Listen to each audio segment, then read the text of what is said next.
Welcome, Luzon, Visayas, kag Mindanao, Philippines to abroad. Sa akong mga amigo kag mga amiga sa subong nga gabi. Yari naman ang atong live session. Magadulong naman ako sa inyo sang mga mensahe tungkol mga may balita. Sa ngalan sa akong pagkamisyonaryo sa PBMA, Philippine Benevolent Pensionaries Association Incorporated, maghatag ako sa inyo sang pipila ka mga pagsulbar sa mga kaagi o mga gibilin nga mga pasumbingay sa itong Ginoong Diyos Kristo o sa iban pang atong tandugon nga mga kahulugan sa sining atong panahon karon ngayari na kita sa history of God repeat itself.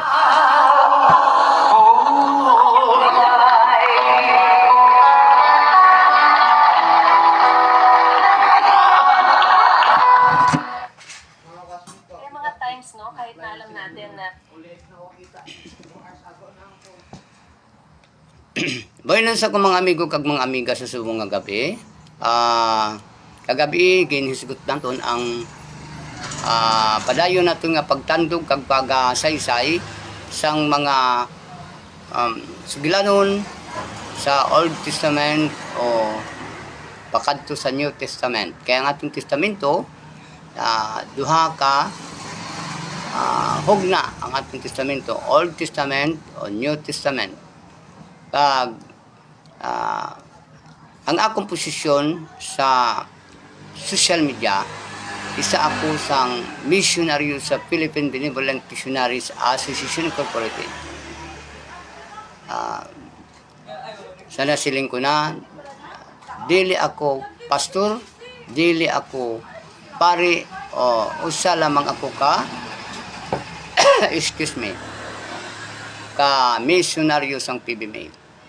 Gani, basi matingala kamo nga nagatandog ako sa mga bagay-bagay biblikal ay aton gila kuha ang mga kahulugan, ang silingon sang mga istorya nga nahipatik sa balaang kasulatan, biblical man o ano mga istorya ang akong ihatag kaninyo o ako magasaysay ko diri bahin sa akong pagkamisyonaryo o sa iban pa nga mga bagay nga akong ginatandog mga kaisulan sa social media.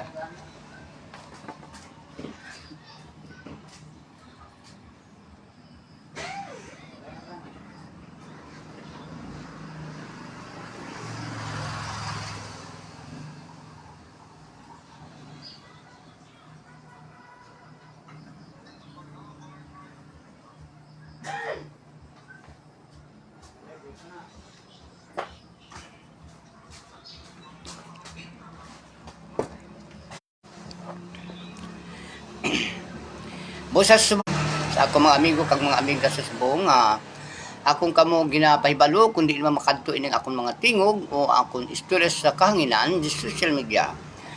Hinaut unta ako makahatod ako ninyo sang mga maing balita sa subong nga timpo mga igsuon ko. Dili ako pastor o dili ako wala ako posisyon sa gitawag og religious, kundi ang akong posisyon isa ako ka misyonaryo sa PBMA Incorporated. Ang asosasyon sa PBMA dili siya relihiyon kundi isa siya ka asosasyon. Hindi ka mamalipat nga ang PBMA Incorporated dili relihiyon kundi isa siya ka organisasyon. Kag ako nagapalaganap sa national and international peace and unity kung anuman ang mga nasulat sa among mga rule and regulation and bylaws sa asosasyon, mao kana ang amon nga ginasunod. Pero dili sa social media wala na kahibalo ang amon mga national official sa PBMA sa akon mga ginahambal diri. Kay ining akong pag-istorya sa social media isa ini sang akon mga content o kung kaugalingon ko kini mga kahibalo o mga kaalam nga mismo sa akong katigulangon karon sa nagedad na ko sa sobra sa 60 ka ang pangidaron. Siyempre diri sa akon sa YouTube channel kag sa akon Facebook man galing ang akon istorya ginahimo ko ni ang akon mga experience gina document na akon pinaagi sa akon pagpasa sa YouTube channel at sa Facebook. Yawat na lang mga isuon nga ining aton mga istorya nga aton igakabilin ngadto sa aton mga kanakan nga ang mga history halimbawa kung wala na kita sa kalibutan kining aton panahon ang akong panahon sa akong pag-mission bilang isa ka missionary sa PBMA nga nag-edad na ako 46 anyos PBMA. Padayon ako sa akong pag-mission nga voluntaryo kay ang PBMA isa siya sang profession nga gitawag misyonaryo kag nagabolunteer sa trabaho sa mga pag-ugyon sa mga ginahimo sang aton gobyerno. Kay ang balaod sa asosasyon mao ang pagsunod sa balaod sa Dios ug balaod sa gobyerno. Pero kaso masalan lang usahay nga pastor, masalan lang usahay kung ano ang pagtanaw nila sa akon kay tungod ako gaistorya ako parte sa Dios, biblikal, pero hindi man buot silingon nga kita nga tao mag-istorya kita parte sa Dios, mag-istorya kita parte sa biblikal, hindi man buot silingon nga isa na ikaw ka pastor, kundi depende ina sa mga kahibalos ng tao o kung nagasunod siya sa mga values nga ginbilin sa atong Ginoong Kristo. Bisan wala ka gatuon Bible, bisan mamati ka lang sa wali sang aton mga kaigsunan, mga leader sang aton reliyon, kung nagasimba ka, imo makuha ang mga pipil lamang ka mga istorya, makabati ka sa mga kaagi sa atong Ginoo, makabati ka sa mga mensahe, iya sang Old Testament nga mga message sa panahon pa ni Abraham hasta sa panahon ni Jose, ni Moises, sa kay Juan Bautista, ngadto na sa atong Ginoong Jesucristo, nga karon mao ang atong gildahan nga Ginoong Dios ug tao nga matuod, lalo na kita nga mga Pilipino, mga kaigsunan. Kining aton nga pagka-Pilipino o kung kining aton pagka-Kristiyanos, kung wala ako malipat kay kita, ginbunyagan kita ni Ferdinand Nadielan March 16, 1521 nga nanging Kristiyanos kita nga mga Pilipino. Gani kay kita mga Kristiyanos man ang atong gisunod maamo ang mga values sa gibilin sa atong Ginoo karon mga kaigsunan. Sa bagay kung ang lingwahe sa tao, ang lingwahe ang lahi ng tao, iba-iba tayo ng gitawag nga leader o Panginoon. Kay gani ang mga insect may ara man sila gisunod nga Ginoo, si Buddha, o ang Muslim may ara man sila Ginoo, si Allah, o ang mga Hapon may ara man sila Ginoo, amo si Sinto. Taga India amo man may gisunod man sila nga Ginoo, amo si kung wala ako magsala si Krishna mga kaigsunan. Diri sa atong sa Pilipinas kung lantaw ta kita ya nga mga Pilipino wala kita Ginoo, kay ang Ginoo naton nagsunod lamang kita sa Ginoo naton nga iya sang Amerika o kon Middle East nga amo ang atong Ginoong Dios Jesucristo. Si Ginoong Dios Jesucristo, Dios na siya sang Middle East. Kay ang atong Pilipinas sa panahon pa ni Jesus Christ wala pa ni madiskubre kay adto pa ni sa idalom sa dagat sa gikisiling ko na.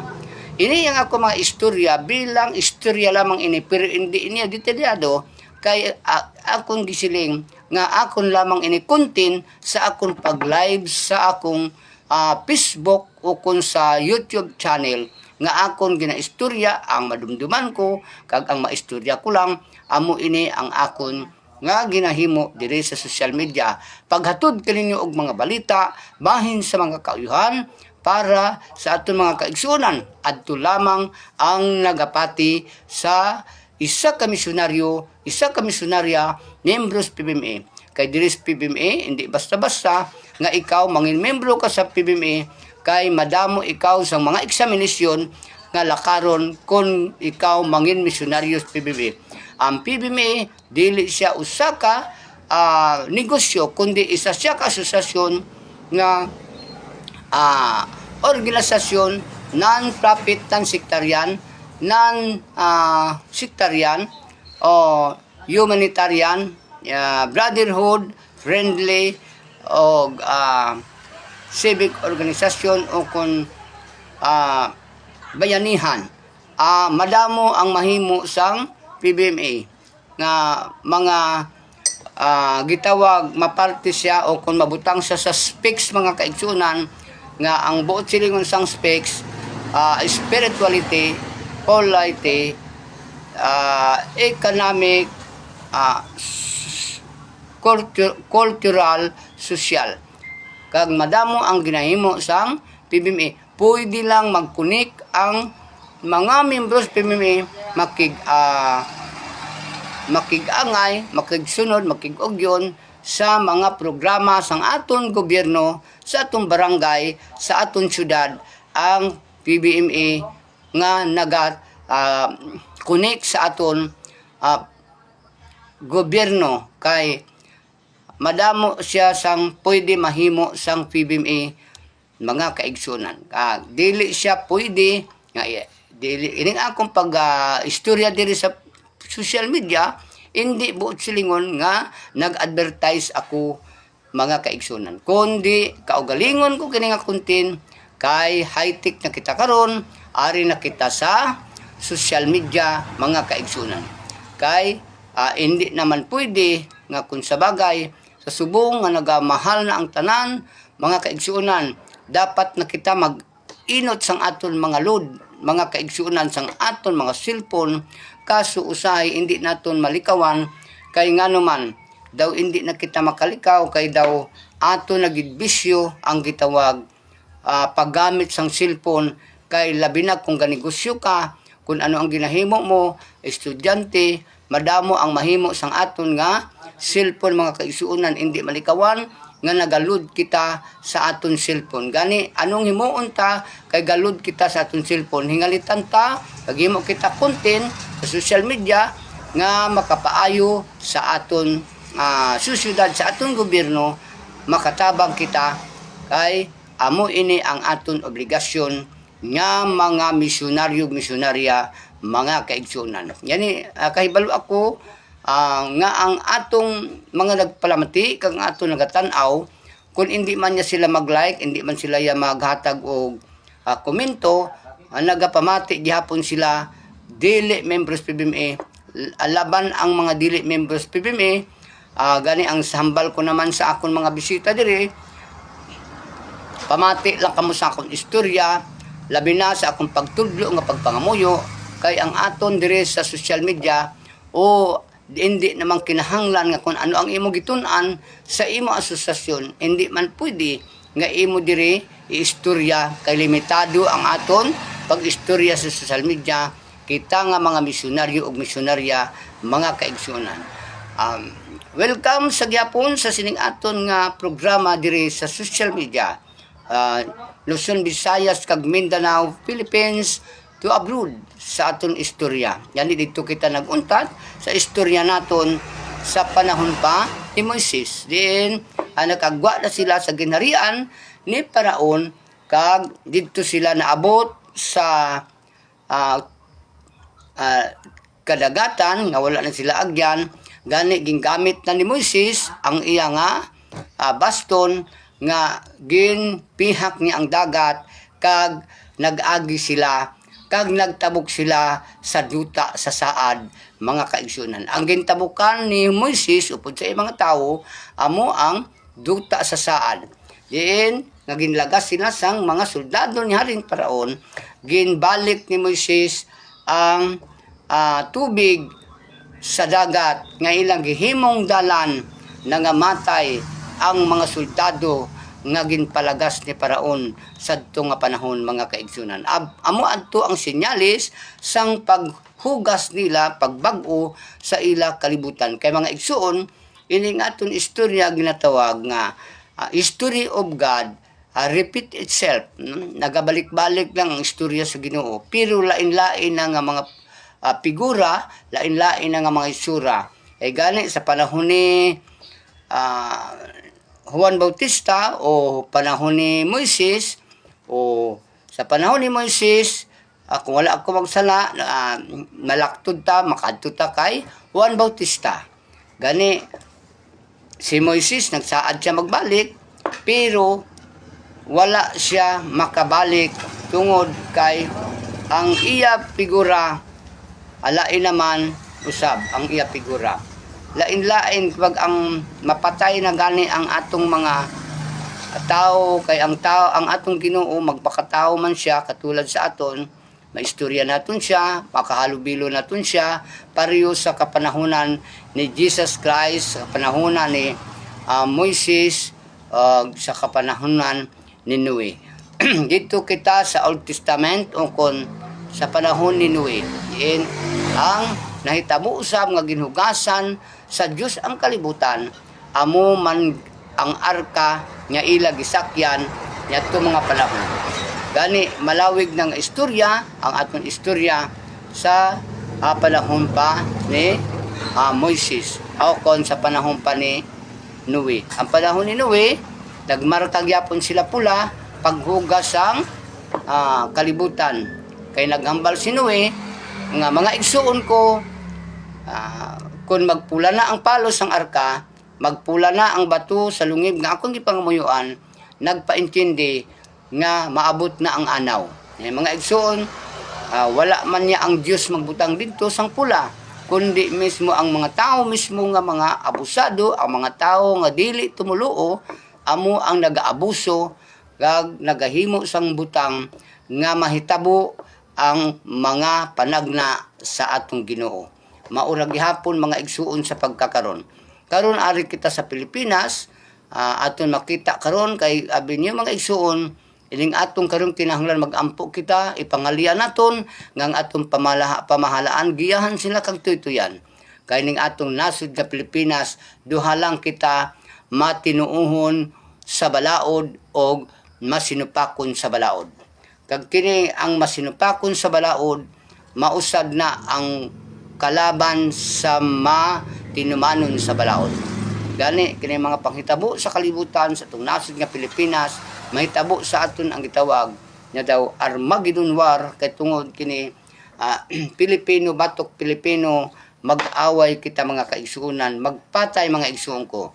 Mao kining aton iampo gipangaliya nga giyahan sila og tutuyan sila sa Dios, lamdagan ang atong mga kaigsuonan nga mahilayo kita sa tanang katalagman, kay aton makita karon ang sinyalis sa pagpula sa panahon, kay hugasan naman ang aton kalibutan pinaagi sa mga kalamidad, mga balatian, linog, bagyo, tidal wave, paglupok sa mga bulkan, kag pagbaha o kung ano pang klase sang kalamidad, lipak, kilat, mga kaisunan nga maoy mo utas sa kinabuhi sa mga tao sa atong kalibutan, kay tungod nga atong kalibutan mga igsuon karon na madamo na kita nga nagasupak sa mga balaod sa Dios, kag madamo man ang nagatuman sa mga balaod sa Dios.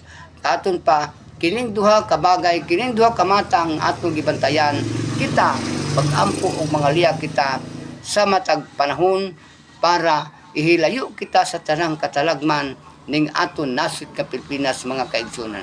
Kay gisiling ko na nga ang pula amo ang palatandaan nga moabot na ang mga kastigo sa Ginoo. Moabot na ang katalagman sa pagpula sa atong panahon. Asa naton makita ang pula mga kaigsuonan.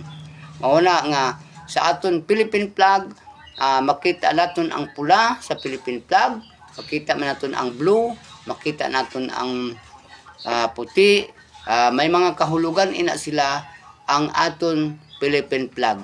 Gani may ara ina mga history, may mga sekreto, may mga buot silingon ang aton Philippine flag mga kaigsuonan nga Luzon, Visayas kag Mindanao ang aton kinaiyahan, nagsimbolo ina sa kinaiyahan sa tubig, kinaiyahan sa duta, kinaiyahan sa hangin. Amo ini siya ang kahulugan sang pila ka kolor nga ara sa aton Philippine flag. Kag ang ikapat nga kolor amo ang yellow. Ang yellow nga kolor mao kana siya ang kolor nga masyado kakusog mga kaigsuonan sa panahon pa. Kay ang kolor nga yelo amo ina siya ang nagapwersa sa panahon pa sa kapanahonan sang atong Ginoong Jesucristo nga nag people power ang mga tao dito sa Middle East nga matud pa nila ilansang sa krus ang atong Ginoo. Sila nagkolor na sila og mga yelo mga kaigsuonan kanang mga tao nga nag people power sa panahon pa ni Jesus Christ. Mausab gihapon kay nagpulang hapon ang dugo didto sa Kalbaryo sa krus tungod sa pagbag-o sang tao pinaagi sa pagpalansang sa krus sa atong Ginoong Diyos Jesucristo. Mao kini ang akong mga mensahe nga hinaut-unta kamo nga mga misyonaryo misyonarya, alam na ninyo kung ano ang buot ko silingon sa mga dili members PBMA, kay balo naman sila kung ano ang buot silingon sa akong istorya. Mas labi na kung ikaw misyonaryo misyonarya, makabati ka sang akong istorya, maintindihan nimo kag nagaprepare kita para sa sining isa ka pag-ugyo naton sa gitawag prayer rally pag-ampo kag pagtudlo sa mga tao paano sila mag-alalayo sa ilang mga balatian. Mga igsuon ko, hindi na ko magdugay, hinaut-unta kini kang istorya kundi ilman makalabot ang akong istorya, makahatag ako kalinyo og maayong balita Luzon, Visayas kag Mindanao, Philippines kay madamo kita pag-istoryahan kag hubaron nga dapat naton tagaan sang taas nga time o kon mahimo nga pagtulunan diri sa aton mga sugilanon ug mga mensahe nga akong ipadala kaninyo. Daghang salamat mga kaigsuonan sa akong mga amigo kag mga amiga. Mayong gabi sa tanan.